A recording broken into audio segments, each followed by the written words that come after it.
Active Brake Assist in the Driving Assistance package offers a new feature, the turning manoeuvre function.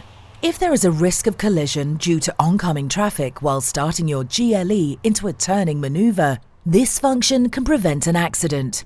If a turning manoeuvre is indicated and the vehicle can be stopped before crossing the lane markings, the system can brake autonomously. If not, the brakes are released so that your Mercedes can quickly leave the oncoming lane.